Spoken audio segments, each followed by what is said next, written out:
Hari ini saya akan berkongsi dengan anda semua tentang konsep delinkuensi dan penyelewengan sosial.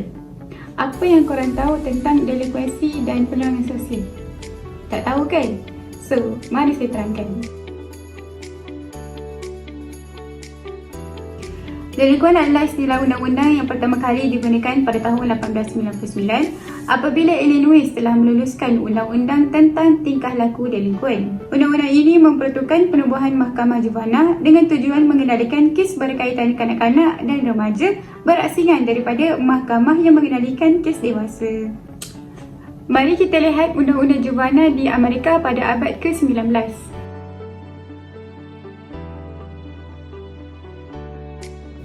Sebelum pertengahan abad ke-18, kanak-kanak diperlakukan seperti orang dewasa. Tetapi pada tahun 1973, Robert Manner telah mengesahkan delinkuensi juvana adalah pertama kali dilihat pada tahun itu.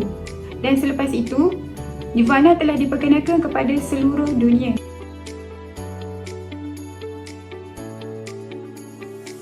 Kanak-kanak pada tahun itu telah pun dipengaruhi oleh agama Puritan.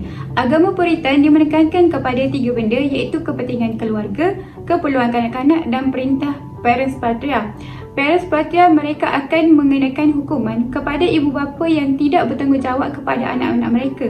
Apa itu parens patria? Jom kita tengok. Sebelum saya membawa anda kepada pengenalan parens patria, mari saya terangkan tentang konsep agama Puritan. Agama Puritan dia menekankan kepada keperluan kanak-kanak dan keperluan keluarga. Dia di bawah akta parens patria. Sebagai contoh, kanak-kanak yang degil akan dihukum mati melalui buku kitab Bible, buku Deuteronomy. Antara contoh undang-undang agama Puritan iaitu ibu bapa yang menyalahi undang-undang ataupun tidak mengikut peraturan yang telah ditetapkan, mereka akan dikenakan hukuman. Tetapi, mereka tidak dikenakan hukuman selanjutnya. Sebaliknya, mereka akan membawa anak mereka yang degil ke mahkamah, baru mereka dibicarakan di mahkamah tersebut.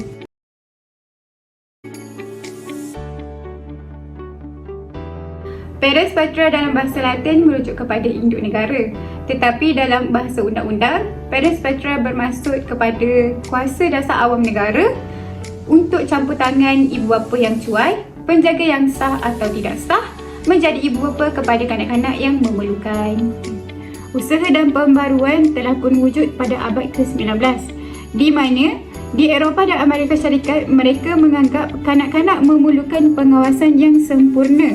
Jadi oleh itu mereka telah menubuhkan rumah perlindungan di beberapa buah negara. Konsep khusus ini telah pun menubuhkan rumah perlindungan di New York pada tahun 1825 dan telah menjadi rumah perlindungan selama 25 tahun di Amerika Syarikat kepada kanak-kanak yang memerlukan.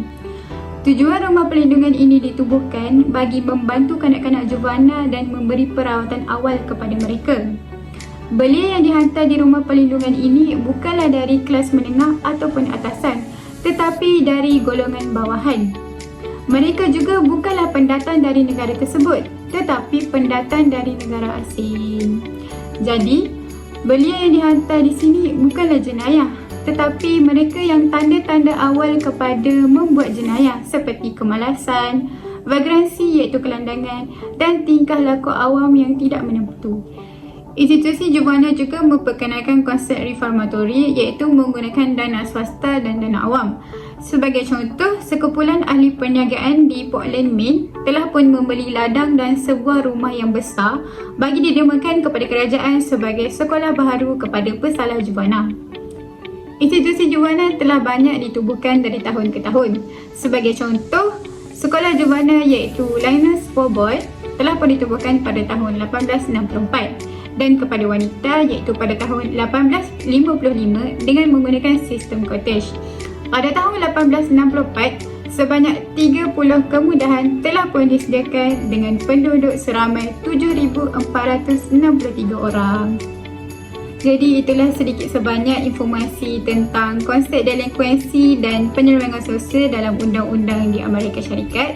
Saya berharap informasi ini dapat dijadikan panduan dan ilmu baru kepada anda semua tentang juvana yang telah dikaji sejak abad dahulu lagi. Sekian, terima kasih.